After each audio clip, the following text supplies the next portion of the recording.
আসসালামু আলাইকুম প্রিয় দর্শক। প্রথমত একটা শিরোনামটা অনেকটা চমকে ওঠার মতো।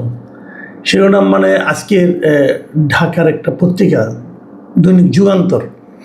যুগান্তরে একটা নিউজে শিরোনাম করা হয়েছে যে ভারতে বসে রাজনৈতিক কর্মকাণ্ড চালাতে পারবেন না শেখ হাসিনা, সংসদীয় কমিটিকে মোদি সরকার।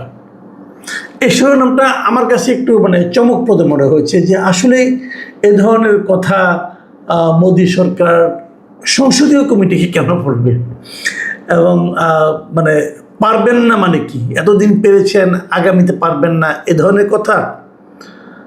তো আমি আসলে ব্যাপারটা বুঝতে পারলাম না, কারণ তারপরে ভেতরে আমি একটু পড়ে দেখতে চাইলাম। ইন্ডিয়ান এক্সপ্রেসের একটা খবরকে তারা কোট করেছে এবং সেখানে যে জিনিসটা লেখা হয়েছে আমি ওদের প্রথম লাইনটা আপনাকে একটু পড়ে শোনাই।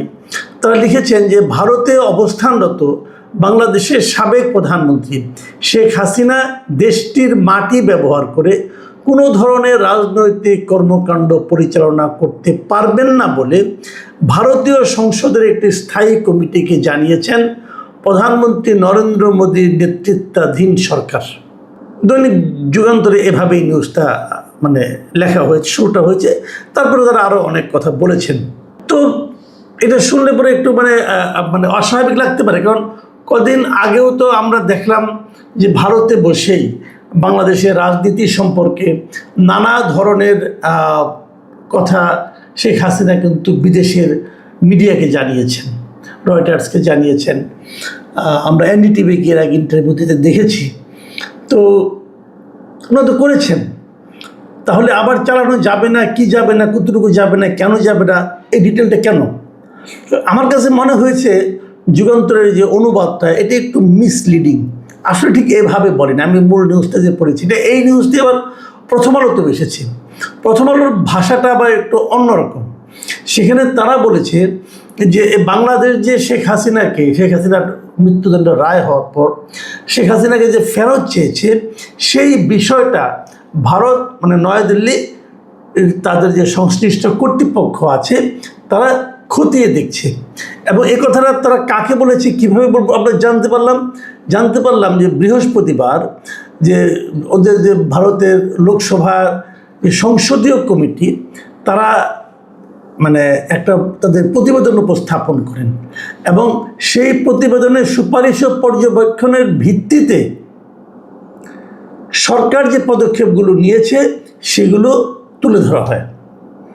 সরকারই তুলে ধরেছে এবং সেখানে তারা এটাই জানতে চেয়েছে যে, এবং এই কথাটা বলেছে যে তারা খতিয়ে দেখছে। আর এই যে রাজনীতি করার সুযোগ পাবেন না বলে যে যুগান্তরের রিপোর্টটা, ব্যাপারটা এরকম না। ওইখানে এক জায়গায় বলা হয়েছে যে ভারত সরকারের পক্ষ থেকে দাবি করা হয়েছে শেখ হাসিনাকে কোনো রাজনৈতিক কার্যক্রম চালানোর সুযোগ দেওয়া হচ্ছে না। এই যাবৎকালে কখনোই সুযোগটা দেওয়া হয় নাই, এমন কথা বলেছে। আগামীতে দেবে না, যেহেতু দেওয়া হচ্ছে না আগামীতে দেওয়া হবে না, এটা ইমপ্লাইজ, এরকম মনে হয় যে এটাই আসলে উনি বলতে চেয়েছেন। তো এবং তাহলে তারা শেখ হাসিনাকে থাকতে কেন দিয়েছেন তারও একটা ব্যাখ্যা তারা দিয়েছেন। এই কমিটির পররাষ্ট্র সংসদীয় যে কমিটি তারা যে ব্যাখ্যাটা দিয়েছে সেই ব্যাখ্যাটা হলো চরম সংকট বা অস্তিত্বের হুমকির মুখে থাকা ব্যক্তিদের আশ্রয় দেওয়ার ভারতের মানবিক ঐতিহ্য ও সভ্যতাগত মূল্যবোধের অংশ হিসেবেই হাসিনাকে সেখানে থাকার সুযোগ দেওয়া হয়েছে। দেখুন, এগুলি সবই আসলে কূটনীতির ভাষা, কিন্তু এই যে কথাগুলো ওনারা এখন বলছেন এই কথাগুলো শেখ হাসিনার ওখানকার বর্তমান অবস্থানকে কতটুকু আপনার জাস্টিফাই করে, উনি যেভাবে আছেন তার কি এই ফরম্যাটের মধ্যে আছেন নাকি অন্যভাবে আছেন। আপনারা যদি পুরো প্রতিবেদনটা পড়েন তাহলে আমার কাছে যেটা মনে হয়েছে সম্ভবত শেখ হাসিনা এবং আওয়ামী লীগের যে সমস্ত নেতৃবৃন্দ এই মুহূর্তে ভারতে আছেন তাদের ব্যাপারে ভারতের এতদিনের যে মনোভাব সেই মনোভাবে কিছুটা হলেও পরিবর্তন আসতেছে। এটা আমার কাছে মনে হয়েছে। কারণ একটা ঘটনা দিয়ে, একটা বিবৃতি, একটা প্রতিবেদন দিয়ে কিন্তু সব কিছু বোঝা যায় না। আরও আশেপাশের অনেক কিছু ঘটনা কিন্তু আছে। যেমন ধরেন, আপনারা দেখেছেন যে বাংলাদেশে নিযুক্ত ভারতের যে high commissioner mister Dinesh Trivedi, উনি দুদিন আগে পররাষ্ট্রমন্ত্রীর সঙ্গে আমাদের পররাষ্ট্রমন্ত্রীর সঙ্গে দেখা করেছেন, আলাপ হয়েছে, এবং সেখানে উনি একটা কথা বলেছেন যে তার দেশ মানে ভারত উন্মুখ হয়ে অপেক্ষা করছেন যে কবে বাংলাদেশের প্রধানমন্ত্রী তারেক রহমান ভারতে যাবেন, মানে ভারত সফরে উনি যাবেন, এই জন্য তারা উন্মুখ হয়ে অপেক্ষা করছে।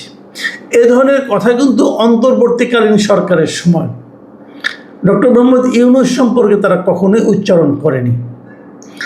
এবং তারা আরও অনেক কিছু বলেছে। যেমন ধরেন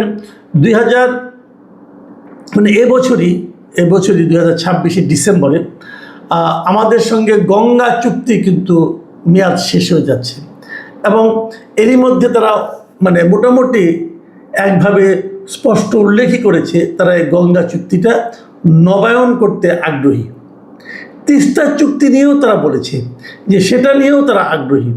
দেখুন, দীনেশ ত্রিবেদীর একটা বক্তব্য খুবই গুরুত্বপূর্ণ আরও একটা কারণে, সেটা বলি আগে আপনাকে, যে দীনেশ ত্রিবেদী কিন্তু বাংলাদেশে নিযুক্ত এর আগে যত হাই কমিশনার ছিল তাদের চেয়ে অন্য ধরনের। এই কারণে প্রথমত উনি কোনো আপনার কূটনৈতিক ক্যাডারের লোক না, উনি একজন রাজনৈতিক ব্যক্তিত্ব, এবং ওনাকে এখানে পাঠানো যখন হয়েছে তখন ওনাকে মন্ত্রীর পদমর্যাদা দিয়ে পাঠানো হয়েছে।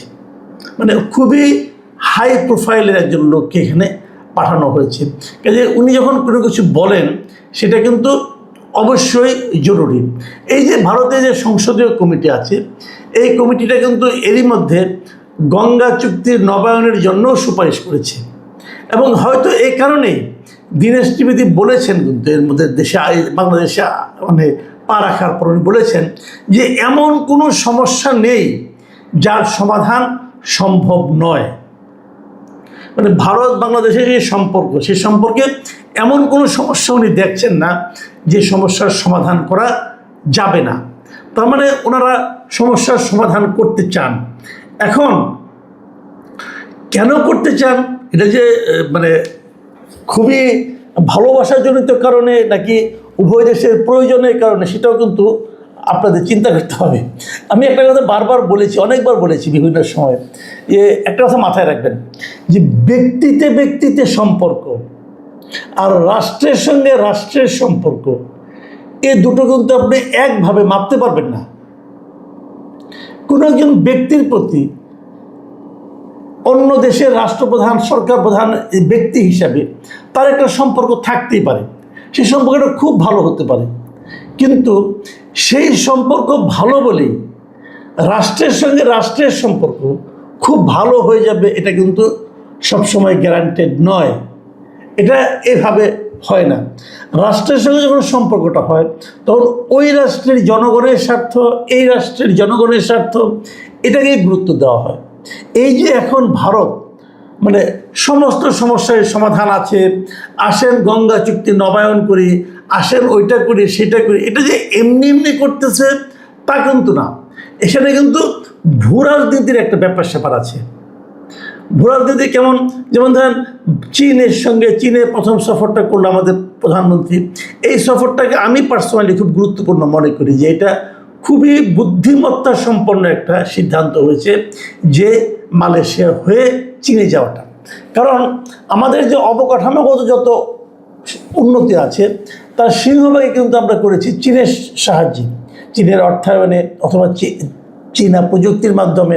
আমাদের এই যে রাস্তাঘাট যেগুলি করেছি, বিদ্যুৎ, শিল্পাঞ্চল, যোগাযোগ খাতের যে বিনিয়োগগুলি, বড় বড় বিনিয়োগগুলি, এই সবই কিন্তু চীনের মাধ্যমে এসেছে। আবার এটা কিন্তু ভারতের জন্য একটু হলেও হুমকি। তাহলে ভারতের সঙ্গে আমি সম্পর্কটা ভালো করব কেন? কিন্তু ভারত তো চাইবে এখন যে সব কিছু নিয়ে তো তার সঙ্গে সম্পর্ক চীনের হয়ে যাচ্ছে, তাই না? আবার ধরেন এই যে ইন্দো প্যাসিফিক অঞ্চল, এই অঞ্চলে যুক্তরাষ্ট্র কিন্তু যে সামুদ্রিক অঞ্চলটা, এখানে কিন্তু যুক্তরাষ্ট্র তার উপস্থিতি বাড়াতে চাচ্ছে, এবং এই উপস্থিতি বাড়ানোর জন্য সে চাচ্ছে চীনকে ট্যাকেল করার জন্য, এবং সেখানে যে উপস্থিতি বাড়াতে চায়, এখানে তার বাংলাদেশের সহযোগিতা একটু দরকার। তারা বাংলাদেশের সহযোগিতা চাচ্ছে এই আমাদের বঙ্গোপসাগরের ওই এরিয়াটা দিয়ে। তো এই যে ব্যবস্থা, এখন চীন আমাদের সঙ্গে নানাভাবে সম্পর্কিত হচ্ছে, যুক্তরাষ্ট্র হচ্ছে, তো ভারত তো পিছিয়ে পড়তে চাইবে না এই সময়। কাজে ভারতও কিন্তু চাচ্ছে, কারণ ভারতের সঙ্গে কিন্তু ভারত কিন্তু বাংলাদেশের সবচেয়ে বড় বাণিজ্যিক অংশীদার। মানে ভারতের পণ্য আমাদের এখানে প্রচুর আসে, আমাদের সঙ্গে সম্পর্ক ভালো থাকলে ভারতের লাভ, কারণ তাদের রপ্তানির জন্য বাংলাদেশের সবচেয়ে উর্বর জায়গা একটা, বিশেষ করে কৃষি পণ্য, এই সমস্ত পণ্য তারা আমাদের কাছে রপ্তানি করে। আমরাও খুব দ্রুত তাদের কাছ থেকে আনি, কারণ আমাদের পরিবহন কষ্ট কমে যায় এই সমস্ত কারণে। এই জায়গাটার কারণে ভারত কিন্তু এখন আমাদের সঙ্গে সম্পর্ক ভালো করতে চায়। এই যে ভালো করতে চাওয়া সম্পর্কটা, এক্ষেত্রে বাধাটা কোথায়? বাধাটা হলো শেখ হাসিনা এবং তার যারা সাঙ্গপাঙ্গ ভারতে এখন আছে তারা। আমি যতটুকু বুঝি যে আসলে মানে একটা দেশের কোনো একজন লিডারকে যখন কেউ আশ্রয়, যেমন শেখ হাসিনা যারা যেন আশ্রয় দিয়েছেন, তখন তারা কিন্তু বোঝার চেষ্টা করেছেন যে শেখ হাসিনার গ্রহণযোগ্যতা এই মুহূর্তে বাংলাদেশে কতটুকু, অথবা তারা কি শেখ হাসিনাকে আবার ফিরিয়ে আনতে চায় কিনা। শেখ হাসিনার গ্রহণযোগ্যতা আওয়ামী লীগের কাছে প্রচুর, কোনো সন্দেহ নেই, দেশের আওয়ামী লীগ, বিদেশের আওয়ামী লীগ। কিন্তু একটা জায়গায় ঝামেলাটা হলো শেখ হাসিনা যাদেরকে নিয়ে ডুবেছেন, মানে তার যারা সাঙ্গপাঙ্গ ছিল তাদেরকে নিয়ে তিনি ডুবেছেন, অথবা অন্যভাবে বলতে গেলে তাদের কারণে ডুবেছেন, তারা ওনাকে ডুবিয়ে দিয়েছে। সেই লোকগুলোকে কিন্তু শেখ হাসিনা এখনও ছাড়তে পারেননি, এবং তাদেরকে যদি ছাড়তে চান এ ধরনের কোনো শব্দ উনি এখন পর্যন্ত কোথাও উচ্চারণ করেননি। এই দেশে যে একটা গণ অভ্যুত্থান হয়েছিল তার সরকারের বিরুদ্ধে, এবং এই গণ অভ্যুত্থানের চাপে যে ওনাকে চলে যেতে হয়েছিল, এই কথাটা শেখ হাসিনা কিংবা তার নেতৃবৃন্দ কেউ স্বীকার করেন না। তারা বরাবর বলে আসছেন একটাই কথা, সেটা হলো তারা একটা ষড়যন্ত্রের শিকার, ষড়যন্ত্রের কারণে তাদের চলে যেতে হয়েছিল। এই যে ষড়যন্ত্র তত্ত্বটা, এই তত্ত্বটা বাংলাদেশের মানুষ অতটা এখন আর খায় বলে আমার কাছে